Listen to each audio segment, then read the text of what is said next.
So we're getting ready to start the visual session here. So Blair and Mike, I'm going to turn it over to you and we can get rolling. Yeah, so obviously we have Mike Turner here with us.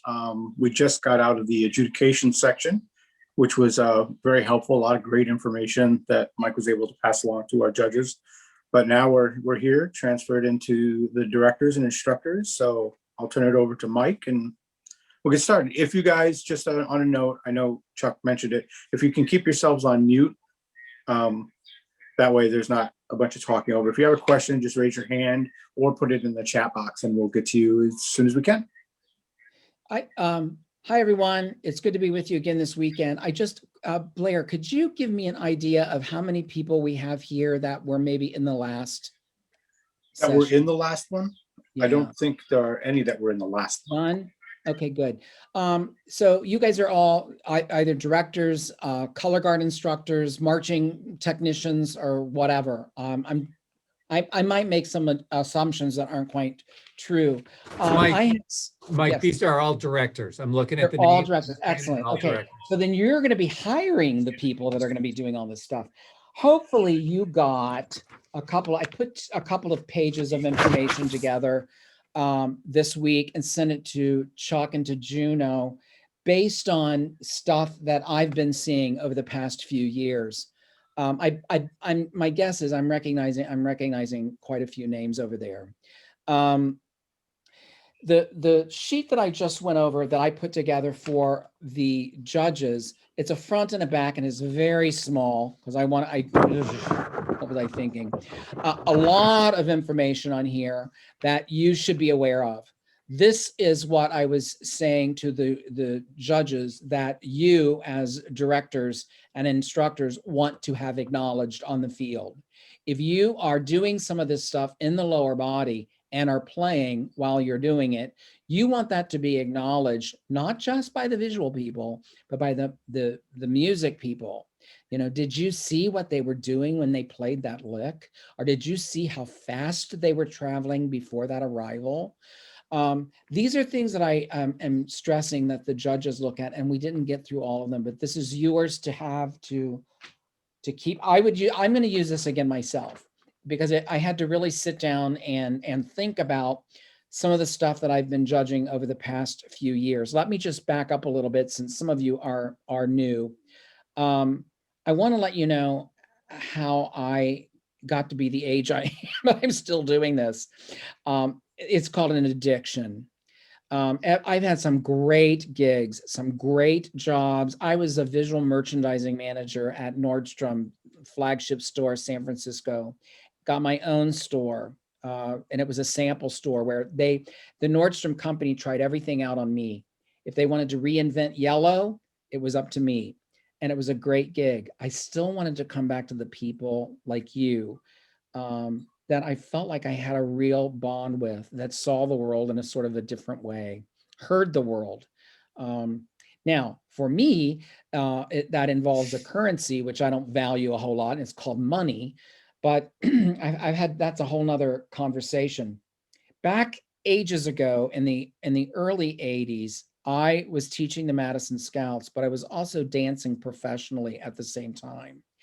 And I got the idea that I could blend the two together. And I started it with the color guard by very simple things. The flag went this way, the left foot was going to go out. I also use terms stage right, stage left. If that doesn't work for you, then you say you're right, you're left, whatever.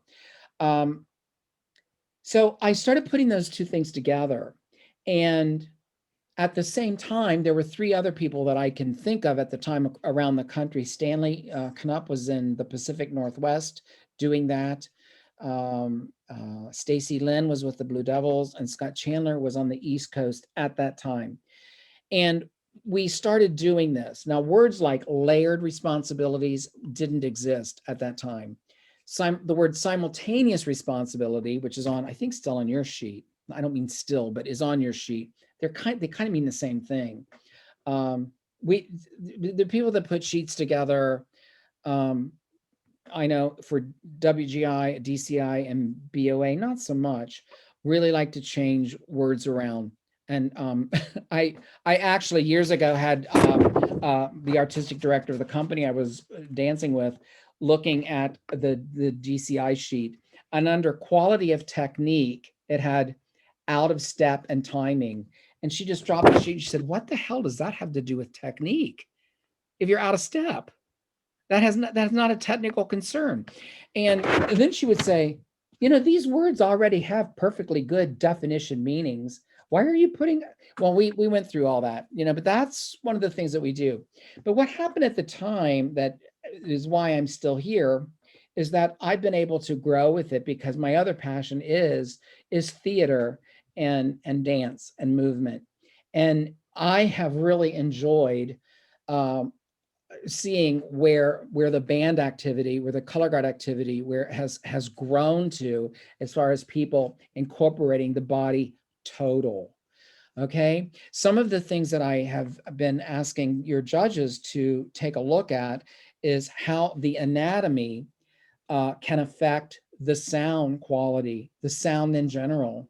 Like if you have an arrival or a company front or whatever, and everybody's supposed to elevate their horns, where is that elevation coming from? If I'm looking at you from the side, are they hyperextending in the back, which is actually going to not help your sound? It's not going to even make the people look like they're taller. It's going to infringe both those things. That movement can be done in just the shoulders, just a little bit. It's just going to bring the, you know what I mean? If you have a plume, I love plumes. Plumes just give me all sorts of information. I can tell where that thing is going and if it's straight and, if they're wearing them properly. Spats do the same thing. Black shoes, we all think black shoes are going to hide everything. I'm here to tell you they show every mistake you're doing. I don't know why, they just do. I would go to any group I've ever, I mean, it's crazy. It's crazy, but they do. So what I did for you guys is to put together, if you hired me, for example, and said, I want you to put a movement program together for my band.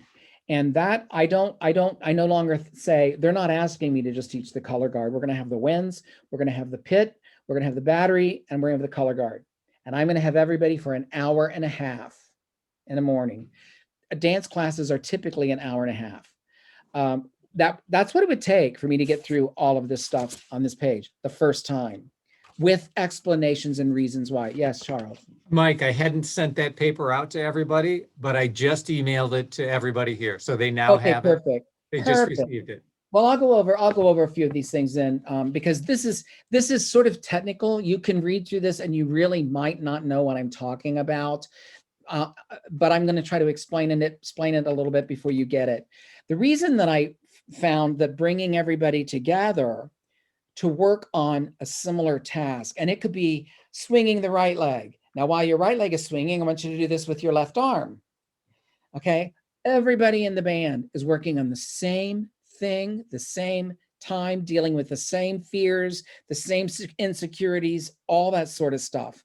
They don't get a chance to do that ever, even in the show. They're all doing different things that come together to create magic.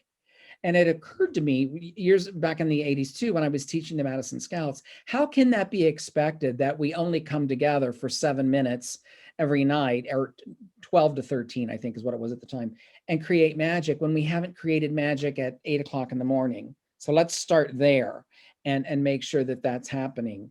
And it's a way of training the body technically to support what you're asking of your students now. Speed, quick change of direction, all those sorts of things are absolutely dependent on how well the body is trained. Now, what I talk about in this paper is what I typically like to do is to start, now this is just my way of doing it, is to start sitting on the ground for the first thing. Now you can have I usually start with the soles of the feet together and and I might do some sort of an exercise. Okay. And then I'll put the feet out in front, do the same exercise, and then I'll open the legs to second position on the floor, still sitting, and do the same exercise. The reason I like to do that is because we're not having to deal with gravity at first, and they're getting a feel for certain things. I did a thing for BOA a few years ago. I did a class. I called it the body as orchestra, where I had the feet doing one thing and the arms doing something else, and I would say another. And we practiced the feet just going across the floor for quite a while. And I said, now I want you to think of this as being timpani. As you're traveling, this is the timpani. This is what you should be feeling. And then I would add the strings, and that would be maybe the arms. And then I would add the brass, which might be directional changes. So that's something that I sort of came up with when we started traveling across the floor.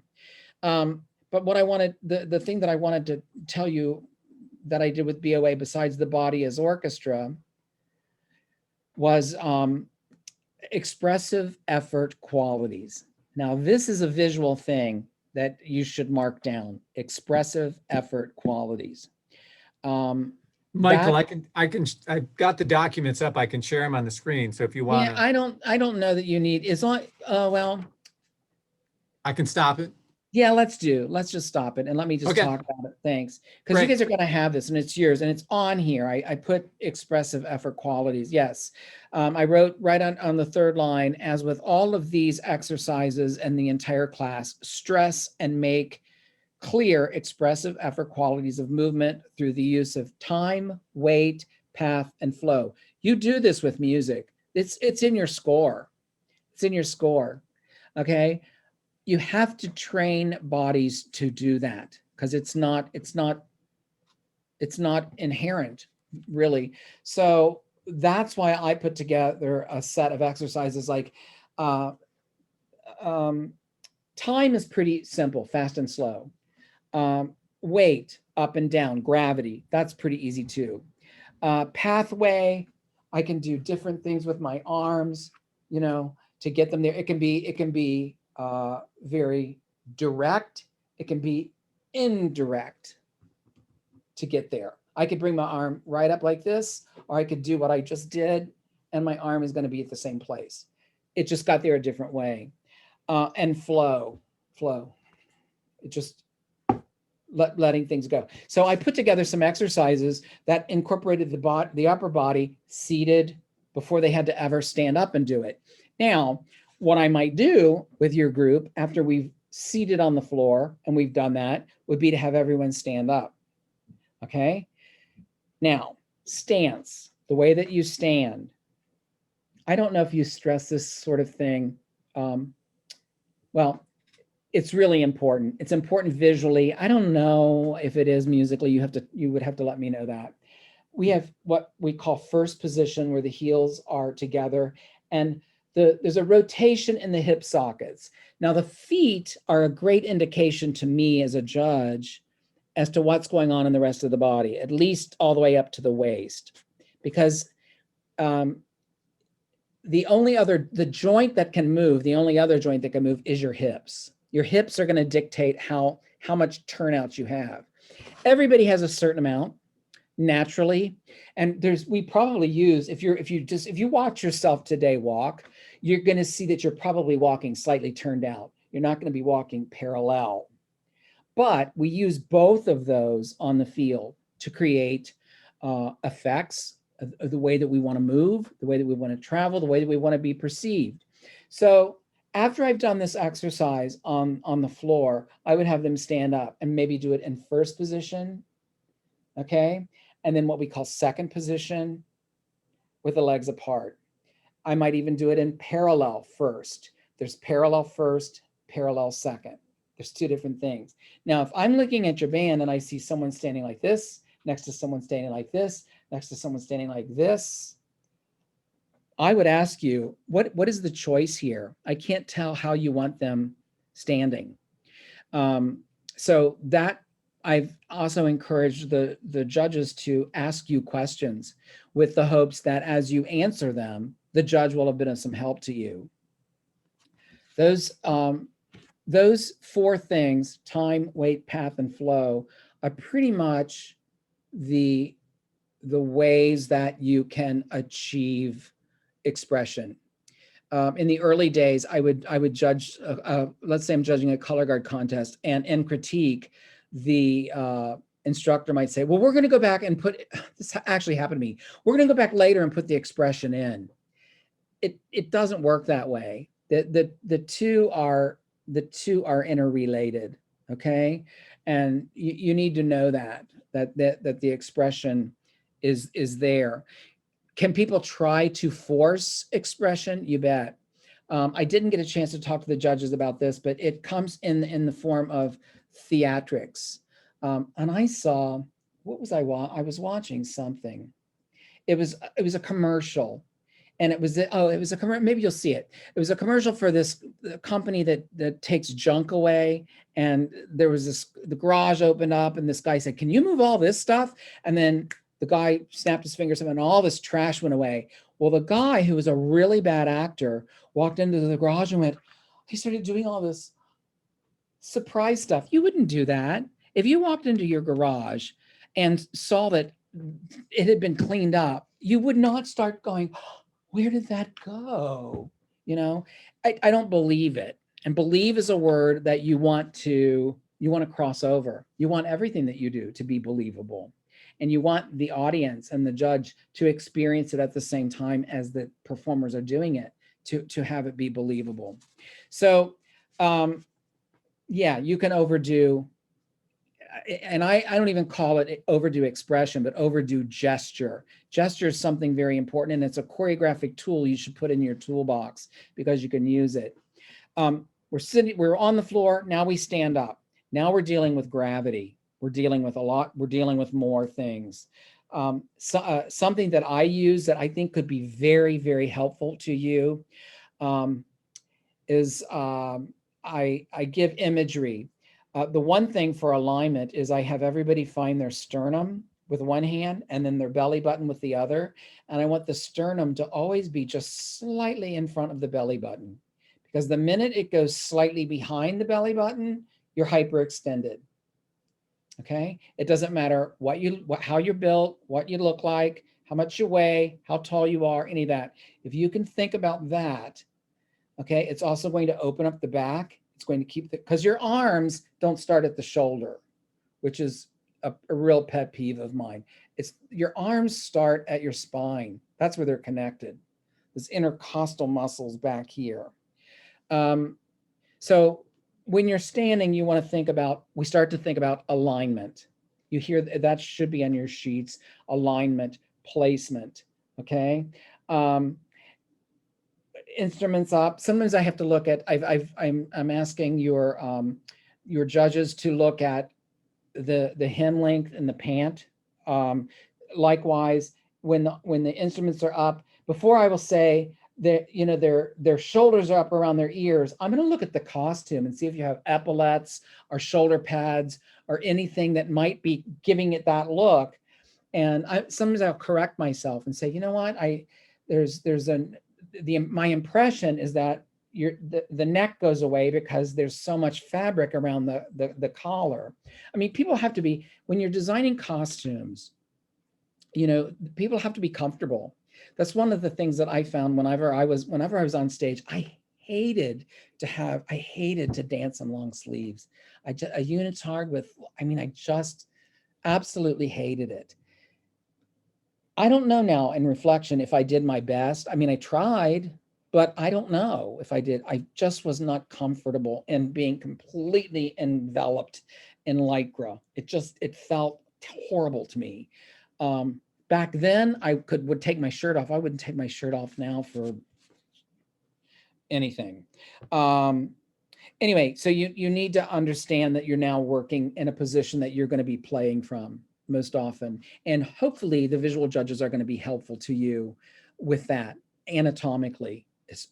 Front, looking at you from the front is great. Look at your performers from the side. That's going to give you so much information. But stance, they're standing, when they start, when they stop, when they arrive, that's going to be really important. I would always do pliés. Now, any kid that ever marched in the Madison Scouts from, I'm going to say 1982 to 1996, if I said, what is a plie? They're not going to say a bending of your knees. They're not going to say that. They're going to say what I wrote here.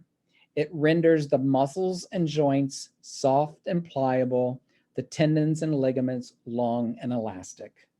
Okay, that's why they're typically always done at the beginning of class, at the beginning of a workout. You do some, and you incorporate that bending of the knees, hips, knees, and ankles. They all bend. It all bends. And you incorporate that in all of your exercises, all of it, all of the time. And you're talking about that. With what, and maybe you bring someone special in to just do, you know what I hear now? I hear we're bringing such and such in to do the band body. And I always think that's always sort of interesting that you bring in a special choreographer that's just going to go that turn in, turn out, lunge, whatever. You know, you might have, if you've got a choreographer that's working with the color guard, what a great way to coordinate some of the stuff. Let's look at the flag part. Can the winds do that? Can they do that? The whole field. And that way, it's not just the flags in the back doing something and the band lunging, but it's everybody lunging. You know, it gives a sense of totality. Coordination is on your sheet. And that's not just, that means coordinating everything together. And that's when some really big effects can happen. You know, someone asked me in the last session about do they need something about throwing six revolutions before it comes down. You know, sometimes they could throw a 4, but because the band goes down, they change their level, texture. That 4 looks higher. Okay, you can use that. Shaping is something that you can use too. It's a great tool. It's another tool to put in your box. You can do exercises like that, where it's like, I'm going to give you 8 after 8 counts. I want you to change shapes every 4 and hold it for 4 counts. Shape 2, 3, 4, and change 2, 3, 4, and balance 2, 3, 4. If you see someone balancing and they're doing this, then you know you might need to work on it. Balance is something, it's a skill. I think it's on here too, but it's an in-place thing for the most part. You want to make sure that they're understanding how to do balances. I do have that it's under releves and stuff.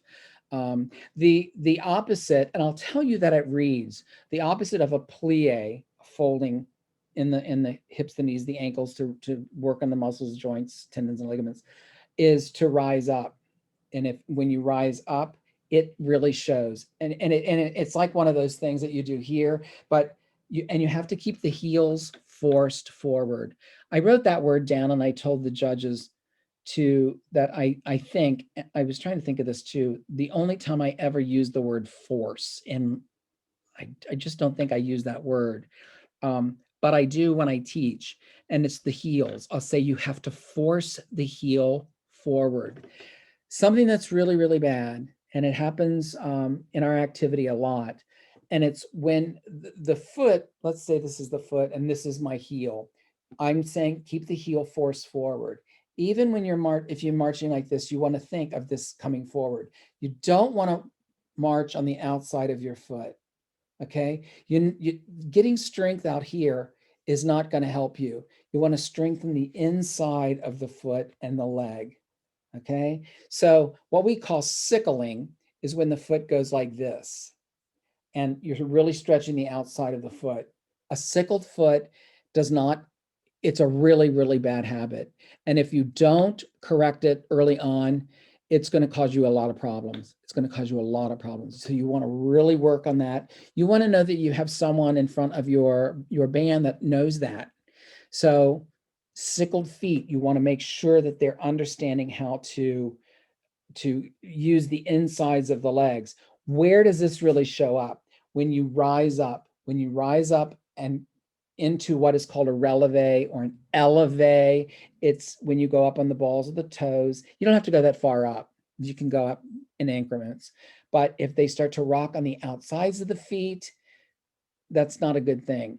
again, your feet are going to give me a good indicator of what's going on. That means that the hips have let go. The hips need to be rotated forward, and those feet need to come back into alignment. Any questions so far? Do we have any questions on? I know I'm going really fast.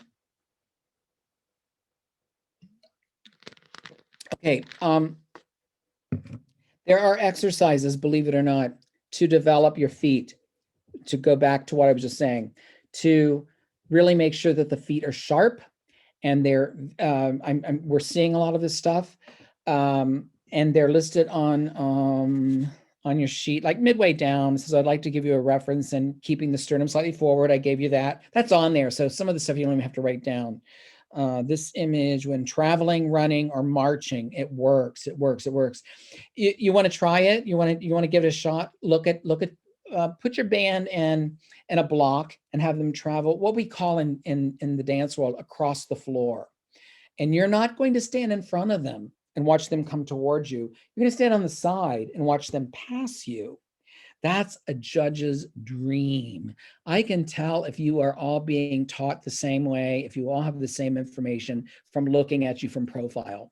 Profile is great. And you as band directors that think you don't know stuff about color guard, I touched on this a couple of weeks ago. Look at your color guard from the side. If you see the flagpole angled a certain way rather than being this way, they're doing something wrong. They're doing something wrong. If while the flag is going around, after about 4 times around, the flag design is gone, they're doing something wrong. They're twisting it while they're spinning it. You can correct those things, okay? Don't feel like that's a forbidden ground for you. You know too much. You've studied too much to understand timing and articulation and all that, to not critique that group of people. So don't be afraid of that. Yeah, all of the work with the feet, tendus, all these sorts of things. A tendu, really, technically, I should say battement before it. But let me back up. When I first started judging, I was using all of this terminology that's on the page right now. And I think I started judging in about it was probably in the early 90s. For WGI, I think 92. But because I was dancing, this vernacular was easy for me. It was easy for me to say when they do the tour jeté or the jeté entraînant or whatever. Oh my gosh, it was met with such, what are you saying? We don't understand this. And now everybody's using this kind of terminology because, it's like you guys learning Italian, right? Music, somebody shake their head that is a music professor. I mean, it's in Italian, isn't it not, Chuck? A lot of what the legatos and all that kind of stuff. Yeah. Okay. Most of the terminology that I use comes from French. A lot of it's pretty easy. A relevé, I mentioned that already, means to rise. It means to rise. But now everybody's using this terminology. And I'm seeing, as I'm watching bands, what I started to say is a tendu. Battement comes in front of all of these terms. Battement means a beating of the leg. That's all it means.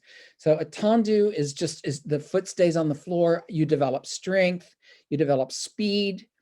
If you've been to a ballet or a dance concert and you marvel at the way that those bodies are created, I mean, it's like comparing a thoroughbred horse to a horse that pulls a plow.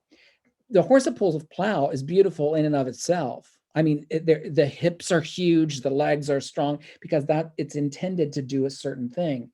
The thoroughbred is meant to run a race. And that's what a lot of dancers, how their bodies are developed. I think I would put what you do more into the category of the classically trained people. Now, that doesn't mean that you have to have a 28-inch waist and be 6'2" and your name is Eric or something. It just means that you have to train the body in a certain way. All right. So I gave you some ideas there of what I'm seeing. I'm seeing a lot of tendued things. I'm seeing legs coming off the ground. I'm seeing, I might have called, I can't see it there, but if a dégagé, which means to disengage, is like taking that foot off the floor a little bit. Now, here's what I'm seeing, and the reason I brought that up when I watch bands is oftentimes the performers are trying to get the legs too high. They're trying to get the legs way too high in the air, I think, to make a point. They don't need to do that. The point can be made by being a sharp 6 or 12 inches off the ground, whatever you want it to be, as long as they're all doing it alike, without some of them trying to get their legs up here to say, look at me, I know how to do this. It might not be great, and it might affect the playing, okay? Well, it will affect the playing. With what I just did, it affected the talking. So, a lot of what I see that causes problems, I think, in sound is that performers trying to overdo what's happening in the body. There has to be, just like you would call it harmony, there has to be a fitting together of what's going on in the upper body and the lower body. Okay. And by starting this way and working through a class type stuff, my hope, and I've seen successes with it, so that you start to train the body whole, total, that there's not a lot of extra tension, or you want to be intense without being tense.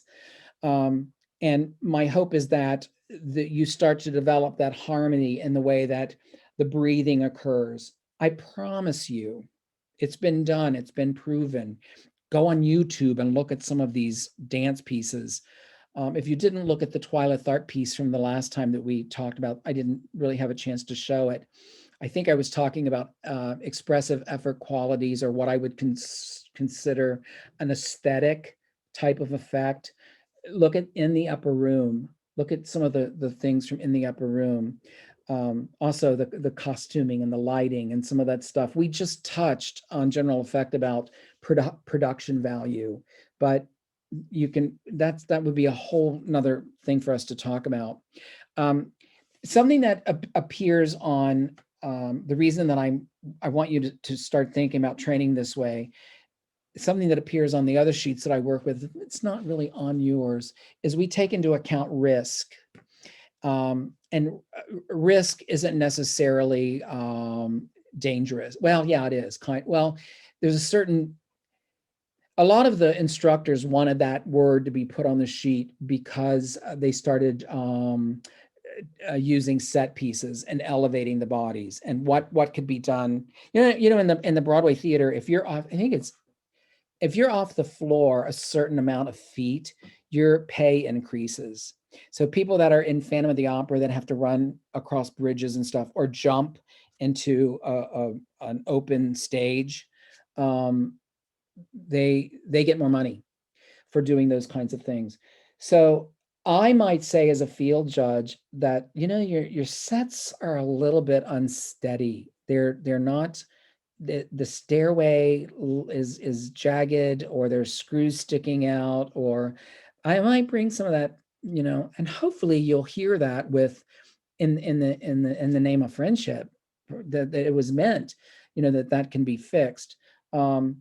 Risk and environment. Environment is another word we use, and it's important. I think it's probably more so important to you guys than it would be even the visual people. Now, what I mean by that, and if a judge isn't on this, you need to bring it to their attention that you have the battery in the upstage right corner, and you've got the flag line or a color guard feature going on downstage left. And that distance, it's left to right, front to back. It's environment, the amount of the feel that you're using at any particular time, and what can be heard. It's really interesting when I'm on the field and when I'm in the back. Oh my God, what it sounds like back there is nothing like what it sounds like in the front. So being in a flag line and then a rifle line marching, and then that's why a lot of times dancers, especially in the theater, have monitors that face them so they can hear the sound at the same time that they're doing the movement. You notice it now with a lot of performers on sets that they have the in-ear monitors so they can hear that. But that would be an environmental concern that you're going to want people to notice. And it's also, without using the word difficulty, use the word challenge. It's a challenge, replace the word difficulty. It's not, it's, I gave an example in the last session about, it's really hard for me to, okay, like as musicians, you've got 13 trumpets and one of them is in an iron lung. I don't know that. Or I got into real trouble this is a real life story in Florida. I was judging there and there was someone, it was in the flag line. His shoulders were way up and I kept saying, you need to just relax. And that seemed like that performer was always, I did not know this, but after the fact, now there was nothing wrong with the timing. Everything was being done great. That this performer had her spine fused together. Nobody told me that. I didn't know that. So, I put my foot in my mouth, but at the same time, some things may have been more difficult. It certainly didn't look that way. So I can't make that assessment. A challenge to people, I can. Being very ambitious with what you're asking people to do, I can certainly talk about that. So what I find a lot of times with some of the legwork and stuff is that people become too interpretively ambitious and they try to get their legs. And what you need to say and have a step that can say, you know what, I want your leg to be at a 45-degree angle. I want your knee to be straight or bent and your heel to be forced forward and your toes to be pointed. And that's what you're going to work on. Sometimes, and the reason that I gave you this paper, and this is what I put together, was I worked completely backwards. From what I saw to how I thought this would be a good way to bring it about. I don't know if you can do that. And it's a good way to check to proofread something is to read it backwards. You'll find mistakes that way. I don't know if music works that way or not. I'm just letting you know about how this came about. There's even exercises that you can do. If you were to say to me, Michael, we're going to be moving at however many 280 beats a minute or whatever. I might add something on here like a battement rather than keeping the foot on the floor. I might do disengage or what we call a frappe, which means to strike. And it's a exercise that is specifically designed to develop speed and articulation in your feet. And you're slapping the floor. Dancers use the floor, or in our case, maybe the concrete or the asphalt, which is not great. You want to make sure people have the right type of foot gear on to practice on whatever surface you're working on. I want you guys and your performers to hold on to your joints, to your cartilage as long as you can. Mine's gone. I have nothing. I 2 days ago, I had both of my hips injected with a steroid. I put other things on here that I see. Sometimes if the band is not playing, in the old days, what would they do? I don't march around, whatever. Now they're going back to this shape stuff. They're doing balance work. They're doing leg swings. They're doing exchange of weight. Now, believability. Sometimes if I see two performers, let's say that this isn't a drum break or something, I'm going to put my hand on the small of your back and you're going to lay back and then I'm going to push you forward. Now, do I really feel that weight? And then I'm going to push you forward. I can see those two actions. If this person looks like they don't really need help and this person looks like they're not doing anything, it's a completely different expressive quality. And I would say to you, I'm not buying that. I'm not believing it. While the intent is clear, the way it's being done lacks believability. I'm not getting a true sense of weight shift or weight sharing, that sort of thing. Running and walking, I did mention this, are two of the most, now I'm going to say difficult, most challenging things to do. And it's what we do a lot, running and walking and marching and being together, all those sorts of things. The intent needs to be clear. I went down here a lot. I wrote in some other things. Something else that looks to be a challenge is swinging and letting go. There's a difference in swinging the body and bowing the body. So that needs to be made clear. That was another thing that I added. I added some things to this as I was going through and seeing what might help you the most. So being able to let go and let the body go. I find that very fun to teach, but I find that it's met with some hesitancy at times, and yet I have to promise my performers and students that if they let go and let the rebound happen, you're not going to fall apart. You will come back. Your head weighs about as much as a bowling ball. Some heads weigh 13 pounds. Can you believe that? And so that's a lot to be balancing on top of your head or on top of your spine. So, but if you let that weight go to any side, it's very expressive. It goes right back to that time, weight, path, and flow thing. And it's if they just go, or there's a difference in that. Many times we see differences in the way a small ensemble is doing things. And I would just come back to you and say the choice needs to be clear. And oftentimes, there's going to be success either way. Or maybe there's 3 different things I'm seeing. And I might say, I'm seeing 3 different things here. Any one of the 3 would work. But the fact that they're doing all 3 of them and I can't tell what the intent is, makes it look wrong. The first thing we go to when we see something being done like that is timing. It used to drive me crazy when people would say, they're not together. Well, they are together. They're just not doing the same thing. So that becomes not a timing issue. It's an interpretive issue. So I want to make sure that I leave a bit of time. This is yours. Look through this.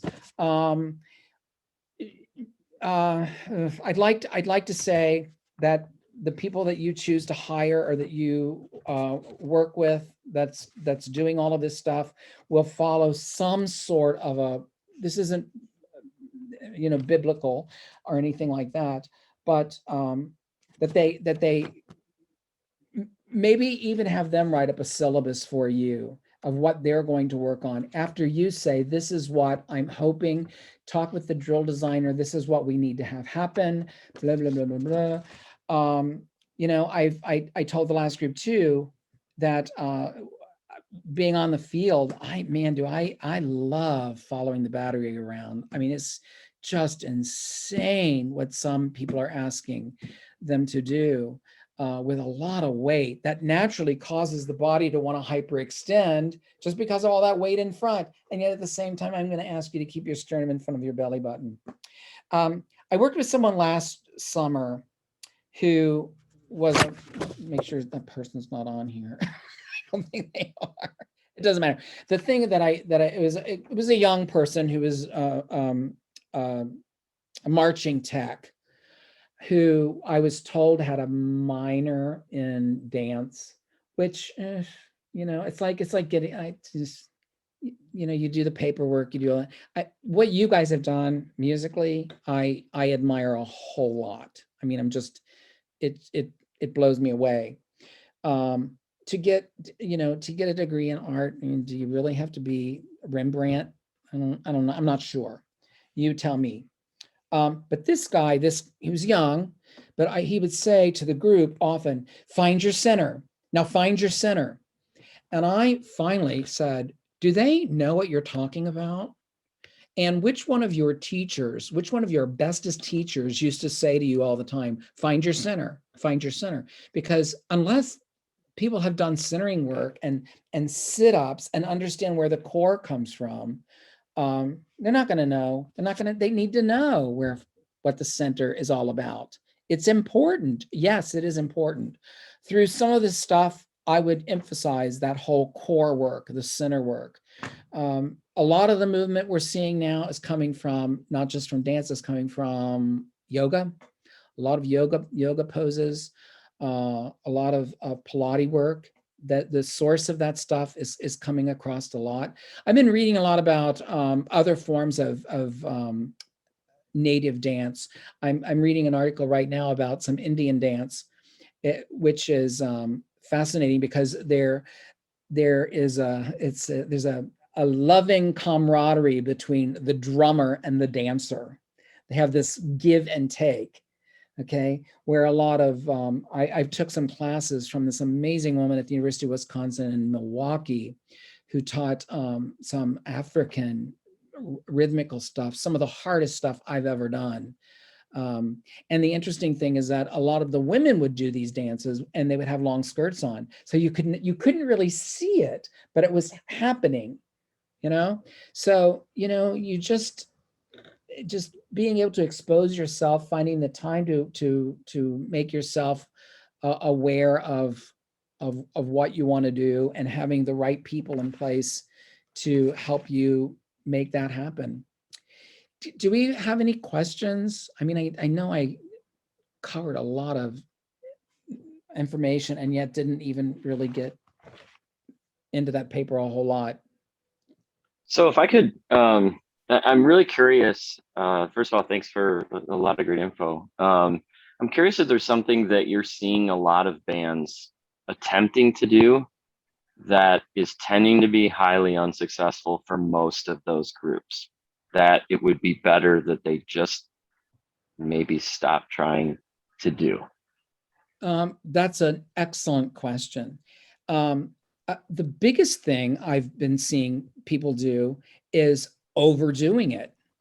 Where I said having a very ambitious vocabulary, trying to get the legs too high, trying to jump when you just want it to be a rhythm. See, you guys understand rhythm. So like tap dancing, is a rhythmical thing. It's African polyrhythms mixed with Irish folk.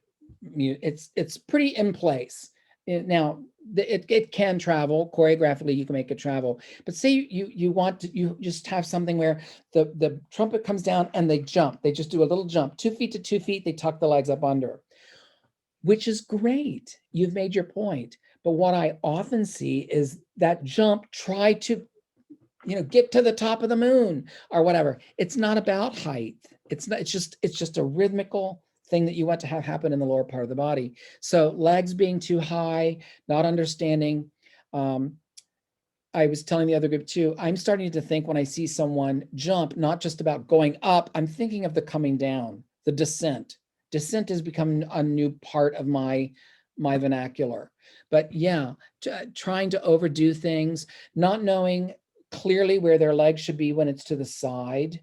I didn't do this with you guys, the skeleton thing, did I? Let me show you something. If you have to imagine here that there's a skeleton and I have both legs. If I want this leg to go to the side, which we call second position, if I take it directly to the side, this is what's going to happen to the skeleton. The pelvis is going to do that. Okay. Now, if I bring this leg just slightly to the front, I can do that without disturbing this. Okay. So to answer your question too, to make your choices clear, this would be the leg to the side. This is going to be a tilt. So the whole body. So yeah, overdoing. You have to become an editor at some point too. And where in the 80s, people would say, can they do that and play? It's been proven that a lot of stuff can be done and played. You have to now go back and say, can they play and do that? So yeah, just don't get carried away. Yeah, that's just a kind of piggyback on what you were talking about. That it seems from an adjudicator's standpoint that it's not necessarily what you're asking to doing, it's the lack of information you're giving them on how to do it. Exactly. A prime example is everybody now does forced arches. You were talking about it in the judges, the adjudicators part about the turning the hips in, the turning, and a lot of times we'll see people lead with their knees when they do these forced arches, and the danger and safety concerns that come with that. that from an adjudicator standpoint on my case is really much more geared towards the how and not necessarily what you're doing, unless it's way beyond their capability. Right. That's a good point. And the forced arch is a great example of that. A forced arch, if you don't know, is exactly what it sounds like. I mean, the toes are on the grass and you're forcing the arch of the foot. But if you don't have that training that I've been talking about, they're going to roll on the outside of the foot, which is really bad. And you want to keep the knee right over the toe and really stretch. Forced arches are a good exercise to work through just to get, I mean, I don't know if you guys do any kind of things for your hands or whatever. You know, I've done so many different kinds of things just to keep people involved. I was talking about that body harmony. Sometimes they do tongue twisters, you know, and I know you guys, it's kind of like vocalizing for a singer. And I know you guys do, I can't even do the lip things that you do for the embouchure and all that kind of stuff. But if I have a group of the whole group, the pit, everybody going chop, chop, choppity chop, chop at the bottom, chop at the top, you know, it gets their head, it clears away and gets everybody thinking in a like way for a moment. Anything else?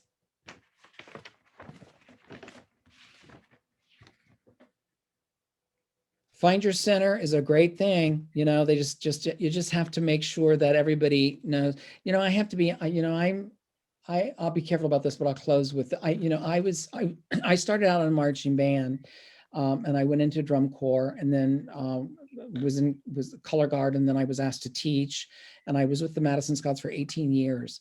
And then I came to California to teach Santa Clara. So I've been involved in this a really long time, and it's just the best way to grow up. When I started in marching band, on my report card, it would say something like band and theory. I didn't get any theory. I just didn't. And I know that you guys are, when I know this because I'm in a lot of band rooms all over the world. And I see that I'm like, I didn't get this. You know, I had to figure a lot of this out for myself. And I got a lot of it from being in a dance studio. And, you know, that's it. There's a really close marriage, and you already know a whole lot more than you might be giving yourselves credit for, you know. And I don't know if you have dance studios at your school, but as you know, if you have the time, and I say that like that because I know some of those killer bands in Texas, they do this stuff, but the facilities there are insane.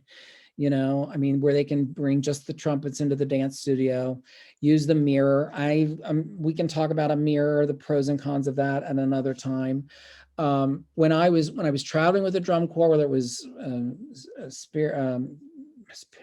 Madison or Santa Clara, I used to scout out whenever we would get to school. I would love to work on a stage. Now, typically, because it was in the summer, it meant I had to get a push broom and sweep it off. I just needed a work light. You don't have to put any lights. I don't need any lighting or any of that kind of stuff, but just to be able to work on that kind of floor in that kind of space, playing with terminology. I used to say always, and you ask these guys that are now working for Visa and all these great companies, they'll remember some of these things that I did. They, like all of your students are going to remember stuff that you told them. You know, I would always say, I want you to feel the warmth of the lights right here on your sternum, you know, and play to the third row of the balcony. That's the best seat in the house. I used to say, I know, and I've heard this from band directors that will say, play to the press box. I would have say play right below the press box. That's where your audience is. There's only 5 people in that press, you know, and one of them's copying stuff, and other one's doing tabulation. There's only 2 people there that are judging. So, you know, I guess I look forward to seeing what you guys come up with. Just as much as you can immerse yourselves in these other activities and find what is similar there, and that if you need to you get the right people in place to help you where you find you need help. You know, sky's the limit. All right. Well, thank you, Michael. I mean, a lot of great information. And if anybody does have any follow-up questions after today, pass them along to me, Juno, Chuck, or Dave, and we can get them to either Matt or Michael, for any additional information that you're looking for. Again, thank you, Michael. It was Yeah, a and lot that of- was, I would be interested in you guys because I have my computer sitting on a book that I was going to. I found this at a rummage sale. But it's called The Principles of Classical Dance, and it has, let me see if I can show you. I'll just turn the page. There's just tons of pictures in here. And I was going to I had someone that was going to show me how to do this screen sharing, and I was going to show you all these pictures and all that kind of stuff. But I feel like that's what happens a lot, at least a lot of the clinics and things that I've sat in on, where it's been, and this is this, and this is fourth position, and this is this. And so I just kind of wanted to do things a little bit backward. And if it worked for you, I'd like to know. And if it didn't, let Juno and those guys know as well, because this was a new way of working for me. Good. Well, thank you, Michael. You are very welcome. Best of luck, everyone. Thank you. Chuck, do you want to say anything as we wrap up? All right. Well, thank you, everyone. Appreciate being here today. Thank you, Michael, again. Wish everyone the best of luck this summer. If you have any questions, please pass them along to us, and we'll see you guys all real soon. Take care. Thank you.